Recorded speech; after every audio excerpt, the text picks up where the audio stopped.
नमस्कार साथियों, success point के यूट्यूब प्लेटफॉर्म पर आपका बहुत बहुत स्वागत है।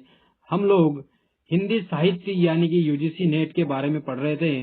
हिंदी साहित्य का जो सेकंड पेपर है, यूजीसी नेट का जो सेकंड पेपर है, उसके बारे में हम लोग हिंदी साहित्य का सेकंड पेपर पढ़ रहे थे, जो कि बहुत ही मोस्ट और इम्पोर्टेंट होने वाला है। हमने 2020 की सीरीज में हमने 40 क्वेश्चन पढ़ लिए थे, 40 क्वेश्चन पढ़ लिए थे। आज हम फिर से नया चैप्टर के लिए 41वां प्रश्न पढ़ रहे हैं। 41वां प्रश्न पढ़ रहे हैं और बहुत ही मोस्ट और इम्पोर्टेंट होने वाला है। आइए देखते हैं 41वां प्रश्न। ये रहा आपके सामने।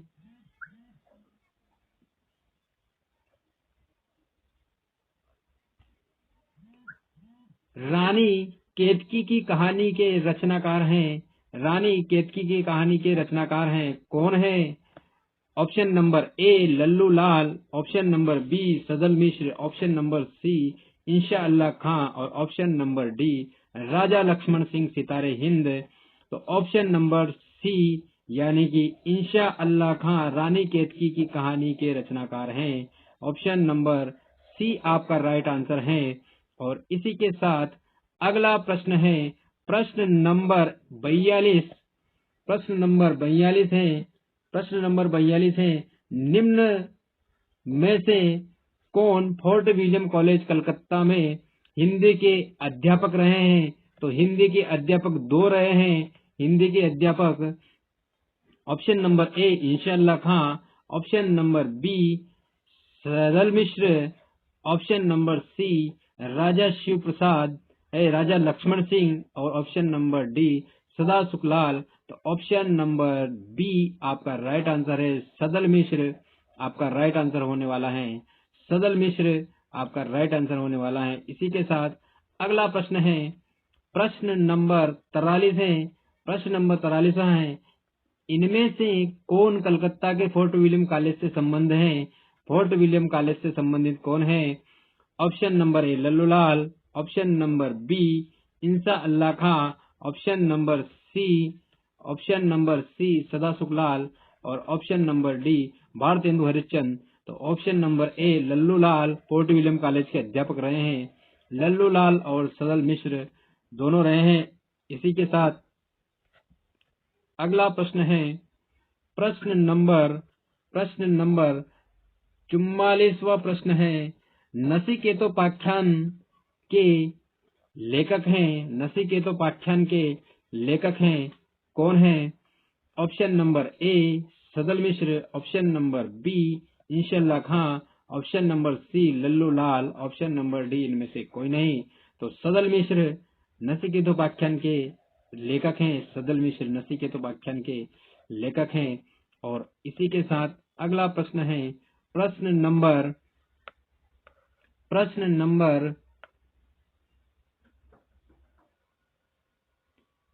42वां प्रश्न है।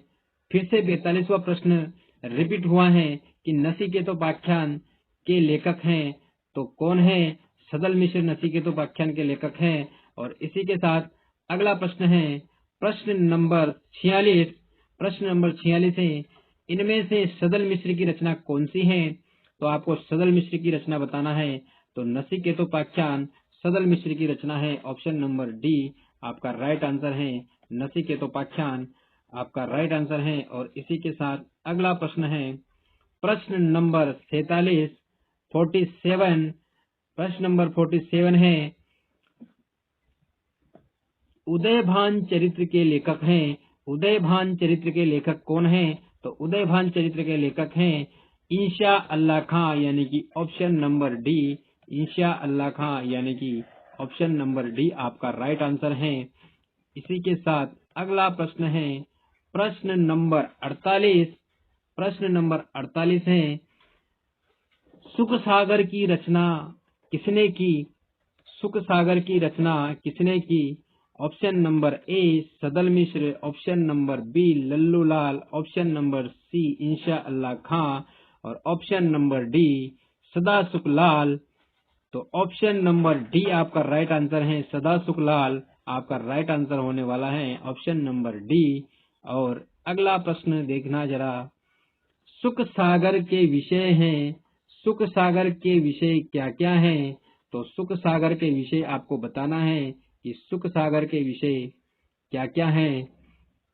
Option number A, option number ए,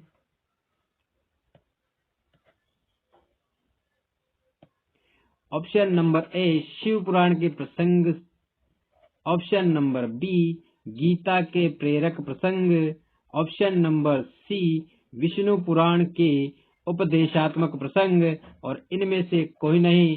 दिल्ली केंद्रीय विद्यालय पीजीटी का प्रश्न है, 2015 में आया हुआ प्रश्न है।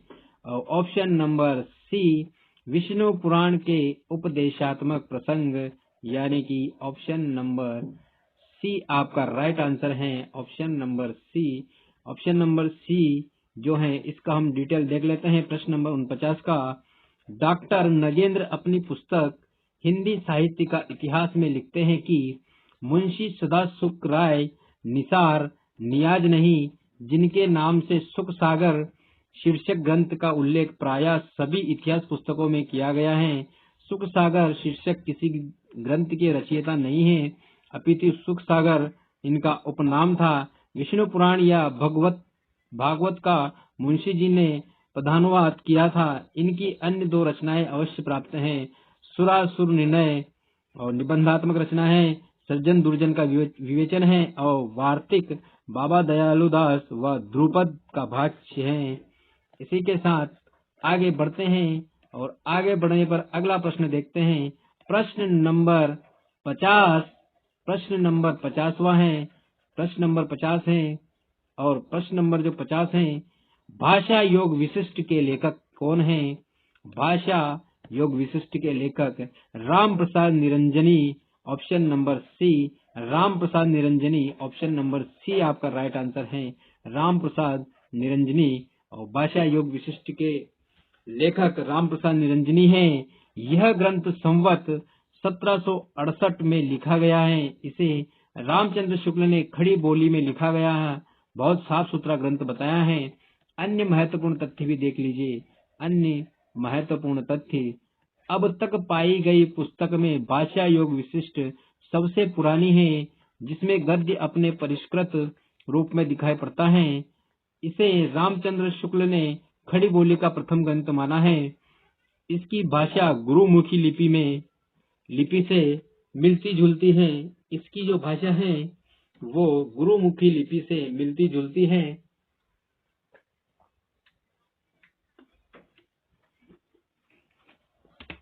अगला प्रश्न है,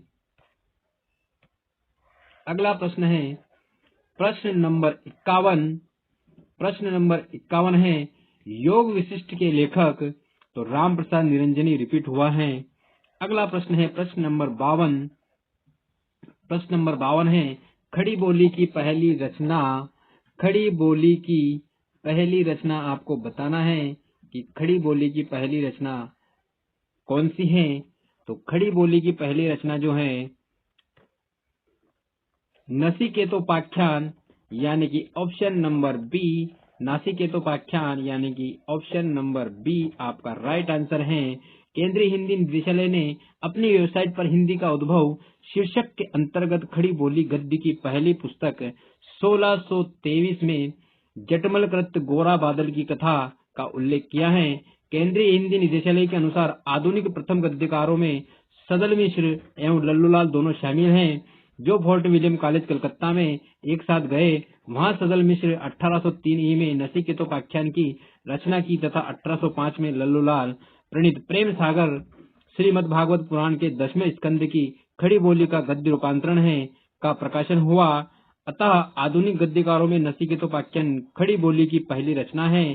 उत्तर प्रदेश माध्यमिक शिक्षा चयन बोर्ड ने अपनी प्रारंभिक उत्तर कुंजी में इस प्रश्न का विकल्प ए माना था, किंतु संशोधित उत्तर कुंजिका में बी को ही सही माना गया है। प्रेम सागर को उत्तर प्रदेश माध्यमिक शिक्षा मंडल ने ए माना था, लेकिन सही संशोधित जो किया गया है वो नचिकेतोपाख्यान ही है। इसी के साथ अगला प्रश्न है, अगला प्रश्न है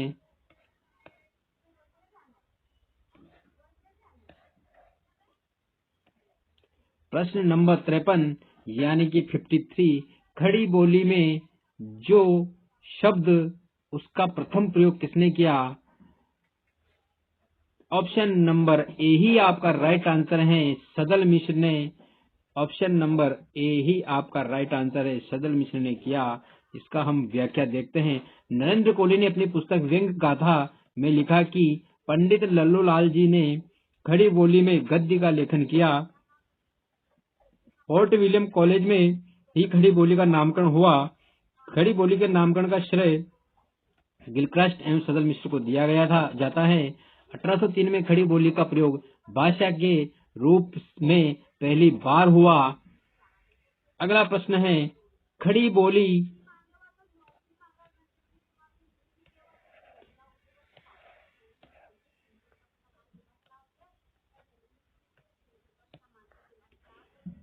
का पहला प्रयोग किसके द्वारा किया गया? तो खड़ी बोली का पहला प्रयोग किया गया जॉन गिलक्रास्ट के द्वारा खड़ी बोली का पहला प्रयोग किया गया। और प्रश्न नंबर 55 है, आधुनिक हिंदी साहित्य के इतिहास में राजा द्वय के नाम से विख्यात दो रचनाकार हैं, कौन हैं? ऑप्शन नंबर सी, राजा लक्ष्मण सिंह और राजा शिव प्रसाद सितारे हिंद, दो नाम राजा द्वय के नाम से विख्यात हैं। ऑप्शन नंबर सी आपका राइट आंसर है। Option number C is the right answer. और इसका डिटेल हम पढ़ते हैं कि फारसी पढ़े लिखे लोगों ने जनभाषा को फारसी शब्द में बोझिल कर दिया। इसे खेमे का नेतृत्व कर रहे थे राजा शिव प्रसाद सितारे हिंद, और इनकी प्रतिक्रिया में कुछ लोगों ने भाषा में संस्कृत शब्दों की भरमार कर दी। इस वर्ग के नेता थे राजा लक्ष्मण सिंह। राजा द्वय की प्रतिद्वंद्वितात्मक भारतेंदु के उदय काल की से ही चलती आ रही हैं। और इसी के साथ अगला प्रश्न है प्रश्न नंबर 56 यानी कि 56, हिंदी के प्रथम गद्यकार। तो हिंदी के प्रथम गद्यकार है Lallulal. Option number B, Lallulal आपका राइट आंसर होने वाला है। और अगला प्रश्न है प्रश्न नंबर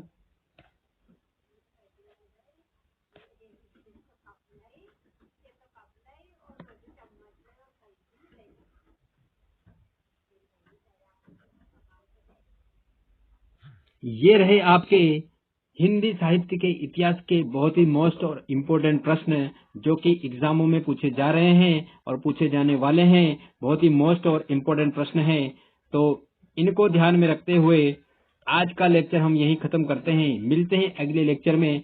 इनकी हिंदी साहित्य की जो प्रवृत्तियां हैं उनके बारे में हम एमसीक्यूज लेकर आएंगे। एमसीक्यूज हिंदी साहित्य की प्रवृत्तियों के बारे में। मिलते हैं अगले लेक्चर में। जय हिंद, जय भारत, वंदे मातरम, जय श्री कृष्णा, राधे राधे।